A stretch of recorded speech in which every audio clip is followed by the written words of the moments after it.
Alright, hi guys. Thanks for having me in the first place. My name is Slakhorst. I'm from Sydney, one of the founders. Well, my track record is much shorter than that of Andreas, for instance, so I don't have a full list of previous participations and stuff. But I'm going to tell you something about one of the companies I'm currently running and I've founded. That's in myself. I have a background in aerospace engineering first. After that, I did my business administration, and I mastered in entrepreneurship before it started to really learn how to do that.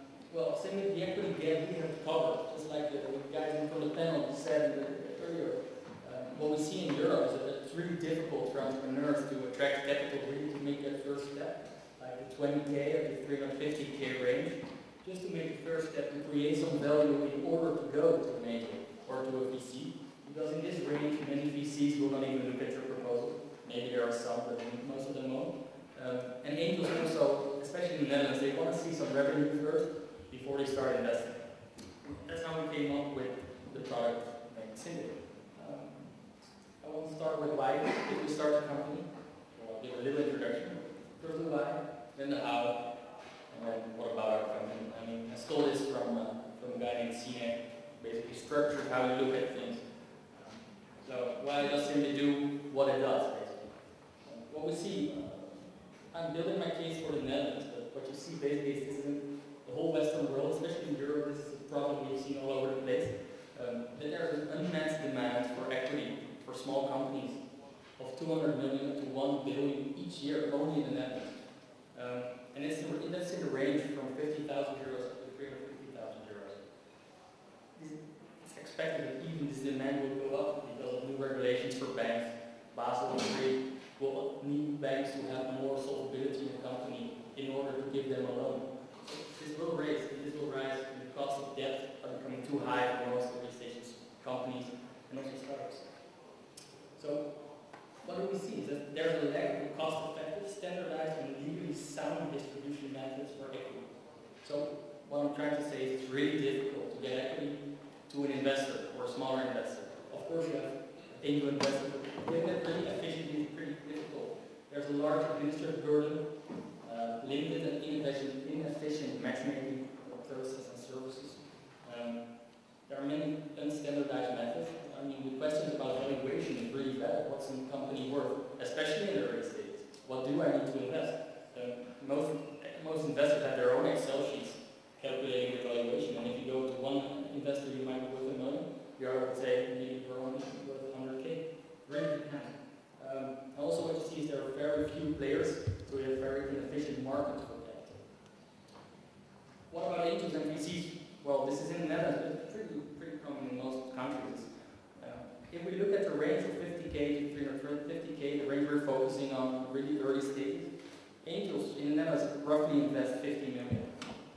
Angel VCs in this area roughly invest 10 million. I mean, we know they have the money, but they're not really willing to invest it in this early stage. There are some unregistered investments. Of course, we don't exactly know how much it is exactly. It's roughly around 20 million in each year. Well, that's up to like 34 or so. Just correct one number.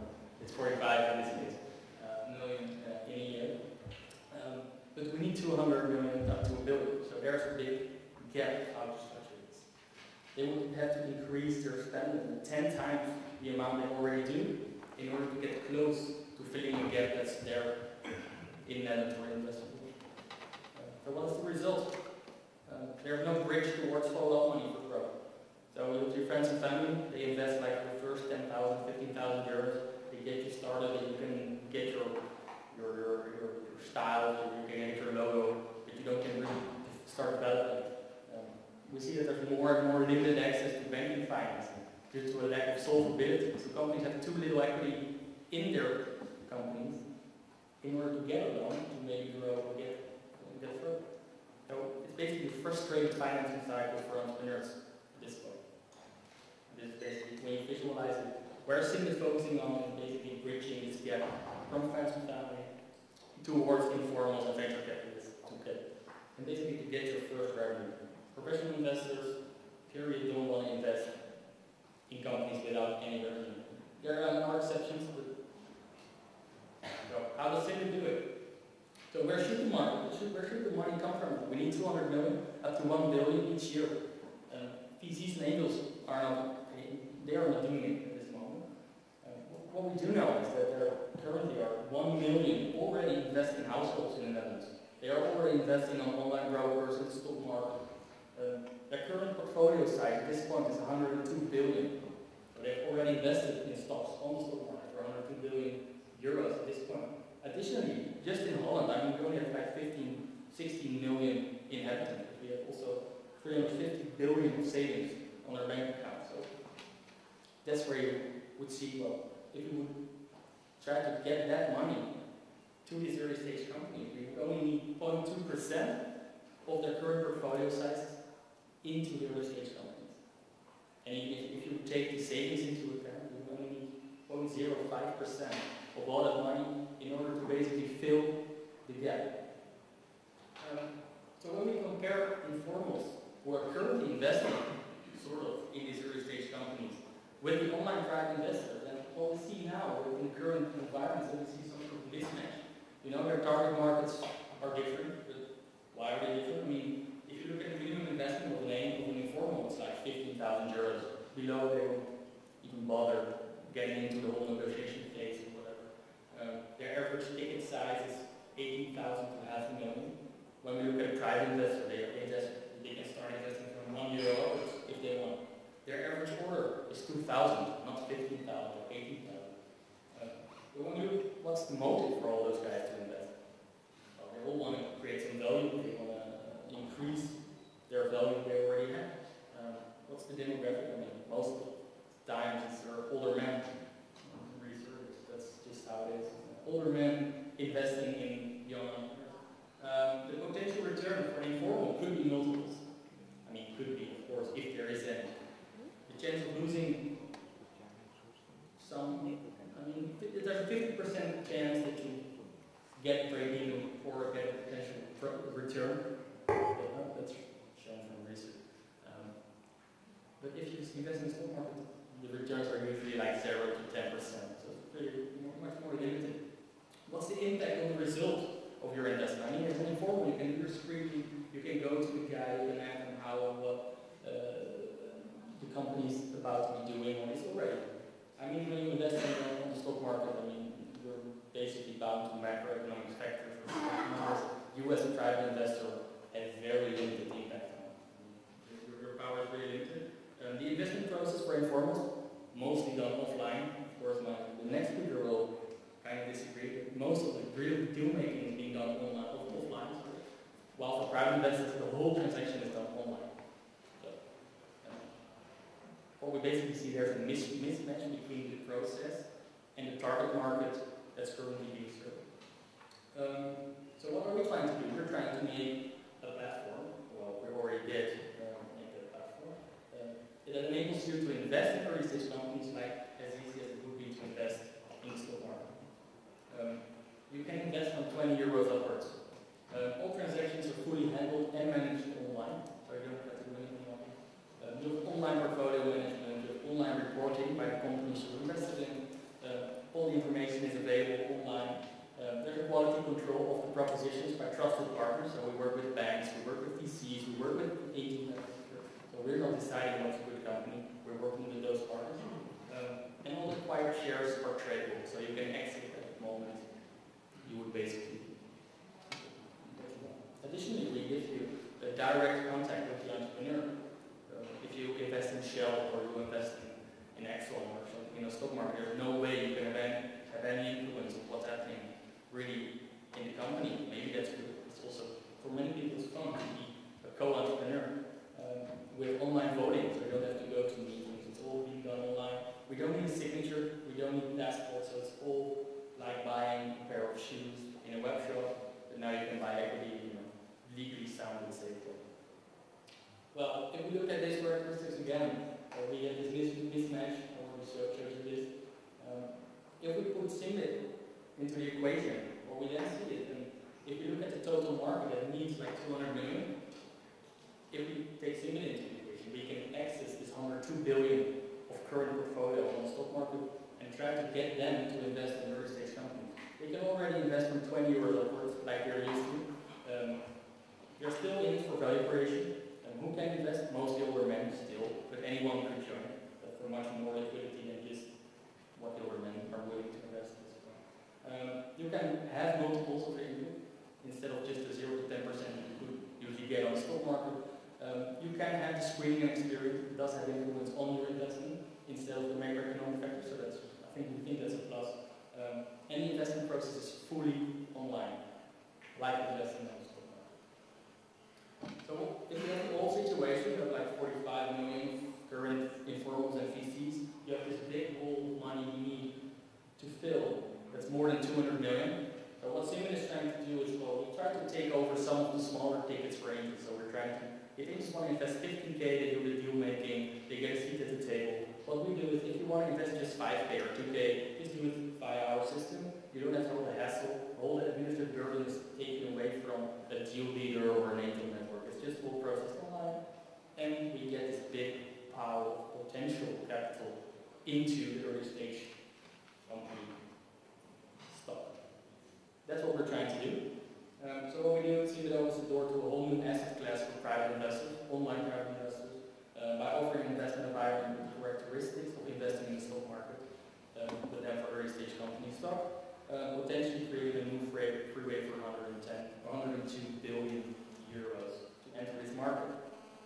So what's our company? I founded it with 3 guys, or 2 other guys, I must say. They also have a background in entrepreneurship, finance and investment, and sociology. We have like 40 people now in the company and 3 offices over the country. We didn't do it ourselves. I'm glad you guys before me told about having a good board, so that's what we did. So we got on board the former managing director of Barclays Capital from London, the former chairman of the board of directors from Allianz Europe, the current CCO of T-Mobile, Deutsche Telekom, the former CEO, ABN AMRO, real estate, the former CEO retail, Bank of Scotland. So we got our board, we got these experienced people in the team to really get us to basically create a really solid fundament for this, what we're trying to do. And we have a top advisor from the banking industry. He advises, especially in Eastern Europe, he advises governments about terrorism financing, safety, and stuff like that. So how does it work? You as an entrepreneur, you present your idea, you create an investor proposal, obviously, there's something you need to offer. You either get funded, or not, and you rely for that, if you get it. As an investor, you select a proposition directly, or you first choose a partner via who you want to invest. You invest, you receive your shares all online, and you are able to sell the shares the moment the shares are distributed to you. You're able to sell it to others if they're willing to buy. So what do? We didn't create it ourselves. So we work with BDOs, the number 5 accounting firm in the world, and AKB and Deloitte are our legal firms. So they've created a legal framework for all of this. Of course, you're not allowed to just do this. We don't have to just build a website and say, okay guys, come on, and just get some sort of payment provider. We needed a real legal framework supporting this infrastructure. We're used for really, it's easy pooling of investors. So for all the angel networks around, pooling of investors is a large administrative burden. We take over that part. It's easy for pre-pooling money. We're working with a banking license. So we are able to hold funds from investors from all over Europe or to invest in this case in Netherlands. So all funds are redeemable. So you can put money on our investment account, and you can wire it back to your bank account if you want. So you share directly tradable within a cooperative entity. All transactions are executed online, so no signatures, no passports. And the profit, so you profit from dividends and capital gains. That's what we're trying to create for it. So, these are banking partners, so we can use their full license to really hold funds. So how do we get good proposition? I mean, like the word, a VC gets 5,000 applicants, they only invest in 10. Of course, they're really cherry picking. They should be. They're looking for revenue. But we also want to have best propositions from the country, basically. So what we do, well, first, this is the entrepreneur. He presents an idea. We let a financial expert structure the deal. And then you can already start attracting capital from his own friends and family. So that part is, I anybody can do this. This is not difficult. It doesn't say anything about the quality of the proposition. So what do we do teamed up with VCs, with angel networks, with banks, with capital search companies. They have their own investment communities on the platform, and they only accept propositions, accept or invite propositions to their close communities on the system to invest in those propositions. So when I go to the system, I select a partner, I choose, maybe I only want to invest in companies that are brought in by this VC, and I join this group and I invest. So this gives me some sort of quality protection of these companies. How does it work? With a deal, go through a deal preparation phase with financial advisors. You can start your private company with your friends and family, they can start investing. And if you're accepted and good enough, you get accepted by a partner and access to the big money. What we do as an entrepreneur, you don't get 1,000 investors in your company. You only get one investor. It's a cooperative in which all these small investors are bundled in. How do we do this really shortly? First, we have created the legal and technical conditions to support this whole thing. Now we are attracting qualified, highly qualified partners for the screening of the proposition. And after this, we will be working towards being an online broker. Like you know, when you go to an online broker to invest in the stock market, think is going to be this same structure, but then for investing in early stage companies. So the goal is to have this all set up in the next few months. If you look at the market for online financing, the market in 2011 was like 1.4 billion. In 2012, it was already 2.8 worldwide. It's still pretty growing.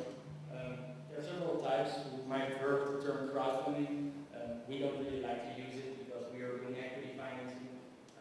Most of the crowdfunding is related to donations. So you can invest $10 and you get a t-shirt or a copy of the game. Nothing wrong with it, it's really a different mindset. So we have the donation-based model, with the debt-based model, like the peer-to-peer lending, also for companies. As an entrepreneur and as also, I truly believe that entrepreneurs shouldn't start with debt. I mean, start with people who believe in you first, and then only use debt maybe to bridge some things, not to start growing your company. A rev share model, where you have to give away a percentage of every dollar you make, doesn't really make you attractive for second round financing. So that's why we're promoting equity based. It does give you some dilution of your share, but in the end, we think it has the most advantages of alignment of interest of all entrepreneurs and investors. Well, just a little exercise. We think that investors will in the end always choose online investors, also smaller ones will choose for equity. Because what if you would have invested in these companies like Microsoft? $20 round A would be $7,200 this point. I mean, of course, there are exceptional. Twitter around $3,000. Only $20 investment would be $3,000 at this point. LinkedIn would now be around $6,800. And then, of course, the last one, Facebook. Anyone there to take a guess compared to the others? What is 60 billion valuation? No? 240,000 euros. So your $20 would now be it. That's why we think equity does have the most potential. So what have we done? What have we done in our first year? We only exist for like 1 year or more. Really been commercially active. We've now like financed 1.2 million in the first year. We devoted 10,000 members, more than 3,000 investors, over 1,000 business plans. What you see now is the average investment is only 280 euros. So really small. So people invest really small amounts. But here it's because everything is automated, it doesn't bother us. It doesn't give any administrative burden. So what we have done, we have basically filled 0.5% of the equity gap in the Netherlands in the first year. And of course, we're trying to fill much more. So we're not just talk, we have a superior platform in the field we're working in with a fine-tuned quality system. We have engagement with the best partners in the Netherlands. We have a good board, good legal framework, we're cost effective, and we have proof of concept because we already are operating, of course. So what's next? Strengthening position in the Netherlands. We have almost opened offices in Italy, Portugal, Germany, and the UK. So in London we already have an office. Now also in Munich, Milan, and Lisbon will come in the next few months. And we will export it to the US, of